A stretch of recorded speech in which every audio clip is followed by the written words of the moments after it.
வணக்கம் மக்களே! நம்ம எதிர்பார்த்த மாரியே இன்னைக்கு டேல நம்ம மார்க்கெட் சூப்பர் டூப்பர் பெர்ஃபார்மன்ஸ போஸ்ட் பண்ணிட்டுருக்கு. நிஃப்டி 50 ஒரு 500 பாயிண்ட்ஸ்க்கு மேலான ஏற்றத்தையும், பேங்க் நிஃப்டி ஒரு 1500 பாயிண்ட்ஸ்க்கு மேலான ஏற்றத்தையும் டெலிவர் பண்ணிட்டுருக்கு. ஸோ ஓவராலா எல்லா பக்கமுமே இன்னைக்கு டேல நம்ம மார்க்கெட் அடிச்சு நிமித்தி மேல ஏறி ஓடிட்டுருக்கு. போர்ட்ஃபோலியோவும் பலருக்கும் பார்த்தீங்கன்னா, பாசிட்டிவா இருக்கும். நல்ல ஒரு பெர்ஃபார்மன்ஸ குடுத்துருக்கும். இறங்குனவங்களுக்கெல்லாம் கொஞ்சம் ஹேப்பியா ஒரு ரிலாக்ஸ பார்த்தீங்கன்னா, போர்ட்ஃபோலியோ ஏற்படுத்தியிருக்கும். ஸோ இந்த ஏற்றம் எதனால நடந்திருக்கு? இத பற்றி நம்ம நேத்து பார்த்தோம். ஸோ இப்ப இருக்கக்கூடிய நிலைமை என்ன? போர் நின்றுச்சா? ஸோ போர் நின்ன ஒரு செய்தியினால மார்க்கெட் ஏறிருச்சான்னு பார்த்தா, எதுவும் இல்ல. இப்ப நம்ம பேசிட்டு இருக்கக்கூடிய இந்த நேரத்திலும் அங்க யுத்தம் பார்த்தீங்கன்னா, நடந்துட்டு தான் வந்துட்டுருக்கு. ஸோ நேத்து நைட்டும் ஈரான் பார்த்தீங்கன்னா, சில அப்டேட்ட குடுத்தாங்க. என்னன்னா, இந்த அமெரிக்க நிறுவனங்கள வந்து நாங்க அடிப்போம். இந்த ஏப்ரல் மாசத்துல இருந்து அப்டின்ட்டு ஈரான் தரப்புலேருந்து அப்டேட் வந்துருந்தது. Google, Intel, AMD, Microsoft, Amazon போன்ற நிறுவனங்கள அடுத்த எங்களுடைய எய்ம் அப்டின்ட்டு ஈரான் தெளிவா பார்த்தீங்கன்னா சொல்லிட்டாங்க. இத்தன நடந்திருக்கு.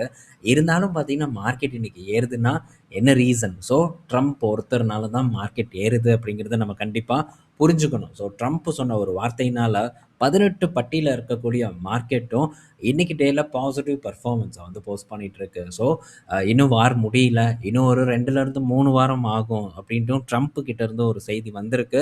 ஸோ இருந்தாலும் நாங்க வந்து போயிருவோம் ஈரான விட்டு அப்படின்ட்டுலாம் ட்ரம்ப் தரப்புலேருந்து குடுத்த அப்டேட்னால, ஸோ இப்போ பார்த்தீங்கன்னா, இன்னைக்கு டேல மார்க்கெட் ஏறியிருக்கு. ஸோ கம்ப்ளீட்டா பார்த்தீங்கன்னா, ஒரு ஆப்ரேட்டிங் பண்ற மாரியான ஒரு ஃபீல் தான் எனக்கு மார்க்கெட்ட பொறுத்து தோணுது. ஏன்னா, இன்னைக்கு ஏத்துறானுங்க, நாளைக்கு இறக்குறானுங்க. ஸோ ஒரு ஃபண்டமெண்டல பேஸ் பண்ணியா மார்க்கெட் போகுது? டெஃபினட்டா வந்து இல்ல. ஸோ என்ன வேணா நடக்கலாம் மார்க்கெட்ல அப்படிங்கிறது நமக்கு இப்ப நடந்துட்டு இருக்கக்கூடிய மூவ்மெண்ட் பார்த்தீங்கன்னா உணர்த்துது. ஸோ என்ன நடந்தாலும் சரி, ஒரு நல்ல டிப் நடக்கும்போது மட்டும் நம்ம பார்ட்டிசிபேட் பண்றதுக்கு ட்ரை பண்ணுவோம். ஸோ அதுக்கப்புறம் அது ஒரு ஏற்றத்த குடுக்குதோ, இல்ல ஒரு அட்ராக்டிவான இடத்துல இல்லாம இருக்குதோ, அந்த டைம்ல நம்ம அது பின்னாடி போகாம இருப்பது கரெக்ட்டா இருக்கும். ஸோ அப்படி இருந்தோம்னா நம்ம பெரிய அளவுக்கு பாதிக்கப்பட மாட்டோங்கிறது என்னுடைய எக்ஸ்பீரியன்ஸ் அண்ட் என்னுடைய ஒரு நம்பிக்கை. ஸோ இப்போ நம்ம பேசுனோம். இப்போ வார் நடந்துட்டுருக்கு அப்படின்ட்டு. ஸோ ஈரான் பார்த்தீங்கன்னா, இஸ்ரேல் மேல பல தாக்குதல நடத்தியிருக்காங்க. நான் ஒரு வீடியோ பார்த்தேன். டம்மு டும்முன்னு வெடிச்சிருந்தது. ஸோ அதேமாரி இஸ்ரேலும் பார்த்தீங்கன்னா, ஈரான் மேல வந்து தாக்குதல நடத்திட்டு இருக்காங்க. ஸோ இந்த ட்ரம்ப் அதாவது வார் முடிஞ்சிரும் அப்படின்னு சொல்லி, அவர் ஒரு பக்கம் உருட்டிட்டு இருக்காரு. இன்னொரு பக்கம் பார்த்தீங்கன்னா, சண்டை ஹெவியா நடந்துட்டு இருக்கு. பட் மார்க்கெட் ஏறுது. ஸோ ரொம்ப வந்து எக்ஸைட் ஆக வேண்டாம். ஏறட்டும், வேடிக்கை பார்ப்போம். இறங்குச்சுன்னா பார்ட்டிசிபேட் பண்றதுக்கு நம்ம ட்ரை பண்ணுவோம். ஸோ நெக்ஸ்ட் இன்னைக்கு டே அப்டேட் எல்லாம் நம்ம பார்ப்போம் ஒன்னொன்னா. அதில நம்ம பார்க்க போறது ஓஎம்சி பங்குகள் பற்றியான அப்டேட் தான். ஸோ இப்போ இந்த ஓஎம்சி பங்குகளுக்கு பார்த்தீங்கன்னா, ஒரு 40,000 கோடி அளவுக்கான லாஸ் பார்த்தீங்கன்னா, எல்பிஜி மூலியமா வரும் அப்படின்ட்டு ஒரு செய்தி வந்து வந்திருக்கு. ஏன்னா விலை எல்லாம் ஏறி போச்சு. எல்பிஜி கிடைக்கிறதும் பெரிய அளவுக்கான குதிரை கொம்பா மாறிருச்சு. ஸோ இந்த சூழ்நிலையில இவங்க விலையும் பெருசா ஏத்த முடியாது. ஸோ குடுத்துக்கிட்டே தான் வந்து இருக்கணும். ஸோ இதனால கண்டிப்பா நிறுவனத்துக்கு பாதிப்பு ஏற்படும். ஸோ இன்னும் ஒரு 2, 3 வருஷம் கழிச்சு இவங்களோட லாஸுக்கு கவர்மெண்ட் பார்த்தீங்கன்னா, இன்சென்டிவ்ஸ் அதாவது அவங்க லாஸ் பண்ண அமௌண்ட்ட வந்து கொஞ்சம் கொஞ்சமா ஒரு குறிப்பிட்ட தொகையா வந்து குடுக்க ஆரம்பிப்பாங்க. ஸோ இந்த ஓஎம்சி பாதிக்கப்படுவதற்கான வாய்ப்பு தான் அதிகமா இருக்கு. பங்குகள் பார்த்தீங்கன்னா, சரிவதற்கான சான்சஸும் ரொம்ப அதிகமா இருக்கு. பட் என்னைக்கு இறங்கும்னுலாம் தெரியல. ஆனா என்னைக்காச்சும் இறங்கி அட்ராக்டிவா வந்ததுன்னா, அப்போ இந்த பங்குகள நம்ம ஃபோக்கஸ் பண்றத பத்தி திங்க் பண்ணலாம். அடுத்தது பார்த்தீங்கன்னா, இப்ப இந்த கேஸ் தட்டுப்பாடு நடந்துட்டு இருக்கக்கூடிய நேரத்தில 5 கிலோ சோட்டு எல்பிஜிய பார்த்தீங்கன்னா, நிறுவனங்கள் லான்ச் பண்ணிட்டு இருக்காங்க. இந்தியன் ஆயில், பிபிசிஎல், ஹெச்பிசிஎல் போன்ற நிறுவனங்கள் வந்து இந்த 5 கிலோ இருக்கக்கூடிய சிலிண்டர லான்ச் பண்றாங்க. இத நம்மளே டைரக்ட்டா போய் ப்ரூஃப காமிச்சு வாங்கிட்டு வந்துக்கலாம் அப்படின்ட்டு ஒரு தகவல் வந்து நமக்கு கிடைச்சிருக்கு. ஸோ தட்டுப்பாடு மக்கள் பாதிக்கப்படக்கூடாது அப்படின்ட்டு இந்த நடவடிக்கை எடுத்திருக்காங்க. ஆனா இன்னொரு பக்கம் இந்த கடைகள் எல்லாம் பெரிய அளவுக்கு பாதிக்கப்பட்டுட்டு தான் வந்துட்டு இருக்கு. ஸோ அவங்களுக்கு கரெக்ட்டா சிலிண்டர் வந்து கிடைக்காம இருக்கு. ஆனா கவர்மெண்ட்டோட ஃபர்ஸ்ட்டு ப்ரிஃபரன்ஸ் பார்த்தீங்கன்னா, கண்டிப்பா மக்கள் மேல தான் வந்து குடுப்பாங்களே தவிர, கமர்ஷியல் அதாவது இந்த ஹோட்டல் நிறுவனங்களுக்கு அடுத்த கட்டமா தான் வந்து பண்ணுவாங்க. ஸோ ஃபர்ஸ்ட்டு அவங்க ப்ரிஃபரன்ஸ் எந்த கவர்மெண்ட் இருந்தாலும், மக்கள் அப்படிங்கிறதுல நமக்கு சந்தேகம் வேண்டாம். ஸோ அடுத்தது இன்னைக்கு டேல இந்த டிஃபென்ஸ் செக்டார் பங்குகள் பெட்டர் பெர்ஃபார்மன்ஸ வந்து போஸ்ட் பண்ணியிருக்கு. எல்லா பங்குகளுமே அதுவும் குறிப்பா ஷிப்பிங் கம்பெனிஸ் எல்லாம் பார்க்கும்போது இன்னைக்கு டேல 10% மேலான ஏற்றத்த குடுத்திருக்கு. ஸோ மற்றபடி HAL பார்க்கும்போது இன்னைக்கு டேல பெட்டர் பெர்ஃபார்மன்ஸ குடுத்திருக்கு. ஸோ அவ்வளோதான் இனி எல்லாம் பொற்காலம் அப்படின்னு நம்ம நெனச்சுக்க வேண்டாம். ஸோ ஆக மொத்தத்தில இன்னைக்கு எல்லா பங்குகளும் ஏறிட்டு தான் இருக்கு. எதெல்லாம் கீழ இறங்குச்சோ, அதெல்லாம் இப்போ நல்ல வேகமா ஏறுது. பட் இந்த ஏற்றம் எவ்வளோ நாள் நிலைக்கும் அப்படின்ட்டுலாம் நம்மளால டெஃபினட்டா சொல்ல முடியாது. ஸோ மார்க்கெட்ல இன்னும் ஒரு வாரம் வந்து தொடர்ந்து இந்த மாரி ஒரு பாசிட்டிவ் பெர்ஃபார்மன்ஸ் இருந்துச்சுன்னு வச்சுக்கோங்களேன், இந்த இன்வெஸ்டர்ஸோட இன்னும் பேர் மார்க்கெட் இருக்காது அப்படிங்கிற ஒரு மைண்ட் செட்டுக்கு வந்து போயிருவாங்க. ஸோ மைண்ட் செட் மாறிட்டே தான் வந்து இருக்கும். ஆனா எப்பவும் காமா இருந்தா மட்டும் தான் ஸோ நம்ம நெனச்சத வந்து சாதிக்க முடியும். மார்க்கெட்ல பணம் பண்ண முடியுங்கிறது என்னுடைய கருத்து. ஸோ அடுத்தது டெக்ஸ்மேக்கோ ரயில். ஸோ இந்த டெக்ஸ்மேக்கோ ரயிலுக்கு பார்த்தீங்கன்னா, ஜேஎஸ்டபிள்யூ குரூப் கிட்ட இருந்து ஒரு ஆர்டர் வந்து கிடைச்சிருக்கு. 350 கோடி மதிப்பிலான ஒரு ஆர்டர் கிடைச்சிருக்கு. இதனால இந்த பங்கு பாருங்க, இந்த பங்கு கிட்டத்தட்ட இன்னைக்கு டேல 10% வரைக்கான ஏற்றத்த வந்து குடுத்துருக்கு. ஸோ இதெல்லாம் நல்ல கரெக்ட்டான ஒரு ஸ்டாக் தான். ஸோ இன்னைக்கு டேல மார்க்கெட் ஏறுனதுனால இதுவும் சேர்ந்து பார்த்தீங்கன்னா, ஒரு நல்ல பெர்ஃபார்மன்ஸ வந்து போஸ்ட் பண்ணிட்டு இருக்கு. ஸோ நல்ல பிஇல இருக்கு. பட் இருந்தாலும் இதெல்லாம் இந்த பிஇ எல்லாம் குடுக்க முடியாது. ஸோ இதெல்லாம் கரெக்ட் ஆகணும். கரெக்ட் ஆனா மட்டும் தான் இன்னும் நல்லா கரெக்ட் ஆனா தான் சான்ஸ் வந்து ஏற்படும். அதுவும் இதுக்கு முன்னாடி இருந்த மாரி அவ்வளோ பெரிய ஒரு ஃபாஸ்ட்டான ஒரு ஏற்றம் இதில திரும்ப நடக்குமாங்கிறதெல்லாம் சந்தேகத்துக்குரிய ஒரு விஷயம் தான். அடுத்தது ஸோ நேத்து நம்ம ஒரு அப்டேட் போட்டிருந்தோம் டெலகிராம்ல. பார்த்துருப்பீங்கன்னு நான் நெனைக்கிறேன். பார்க்காத நண்பர்களா இருந்தா போய் டெலகிராம்ல செக் பண்ணி பாருங்க. என்னன்னா, இந்த டாட்டா அண்ட் செர்ரியோட ஜாயிண்ட் வென்ச்சர்ன்னு கீழ வரக்கூடிய ஃப்ரீலாண்டரோட ஒரு டிசைன தான் நம்ம பார்த்தோம். ஸோ இப்போ அத வந்து அன்வீல் பண்ணியிருக்காங்க இந்த ஜாயிண்ட் வென்ச்சர். ஸோ எப்படி இருந்தது அப்படின்னு நான் வந்து கேட்டிருந்தேன். அதில பெரும்பாலானோர் பார்த்தீங்கன்னா, நல்லா இல்ல அப்படின்னு தான் வந்து வோட் பண்ணியிருந்தாங்க. இன்னும் சில பேர் பார்த்தீங்கன்னா, ஒரு 35% வரைக்கும் பார்த்தீங்கன்னா, நல்லா இருக்குன்னு சொல்லியிருந்தாங்க. 65% நல்லா இல்லன்னு சொல்லியிருந்தாங்க. ஸோ இந்த நேரத்தில பார்த்தீங்கன்னா, இப்போ ஜாக்வாரோட அந்த ரொம்ப கான்ட்ரோவர்சியான ஒரு கார் பார்த்தீங்கன்னா, அந்த டைப் 00 அது இப்போ லான்ச் பண்ண போறதா சொல்லியிருக்காங்க. எப்போன்னா, செப்டம்பர் மாசம் வரக்கூடிய செப்டம்பர்ல இந்த மாடல குளோபலா வந்து இவங்க லான்ச் பண்ண போறாங்க.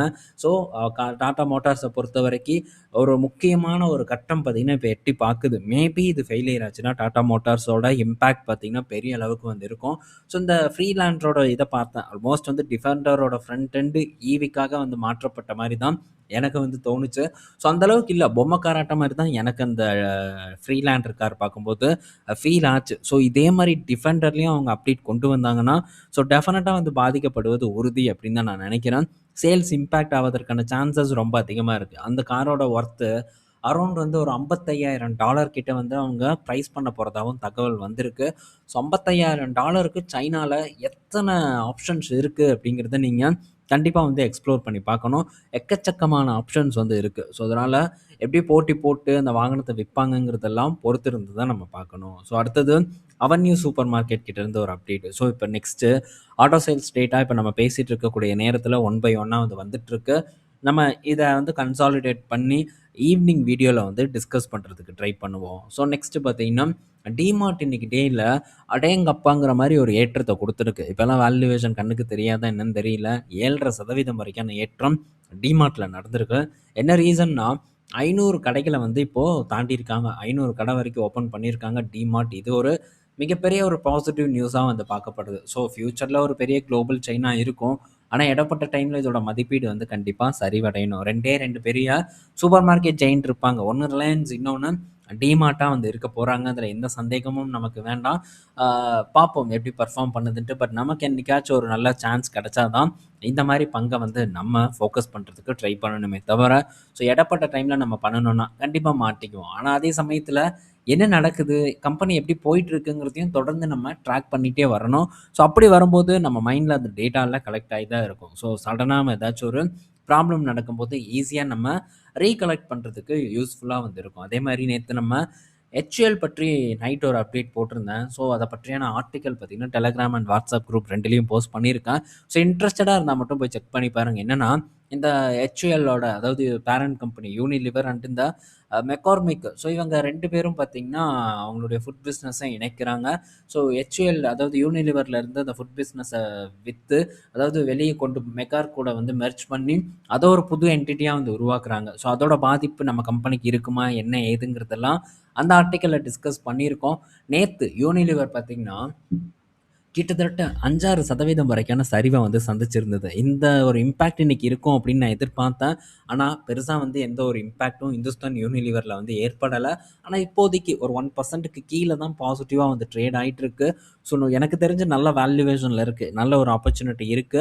ஸோ மேபி நாளைக்கு ஏதாச்சும் மார்க்கெட்ட போட்டு அடிக்கிறாங்க அப்படிங்கிற பட்சத்தில, இன்கேஸ் இது இன்னும் நல்ல ஒரு சரிவ வந்து குடுக்கலாம்.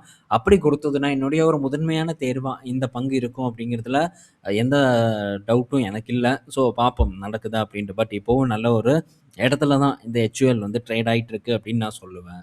ஸோ நெக்ஸ்ட்டு பார்த்தீங்கன்னா, டிக்ஸான் கிட்ட இருந்து ஒரு அப்டேட்டு.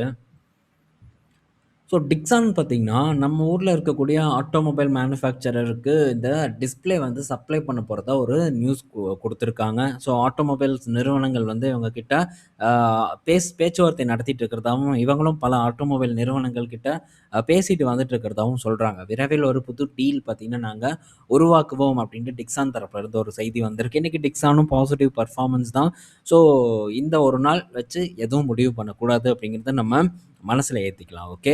ஸோ இந்த வீடியோல நம்ம பல இன்ஃபர்மேஷன் பார்த்துருப்போம். பயனுள்ளதா இருக்கும்னு நான் நினைக்கிறேன். ஈவினிங் நம்ம இன்னொரு ஒரு வீடியோல மீட் பண்ணுவோம். பாய் மக்களே.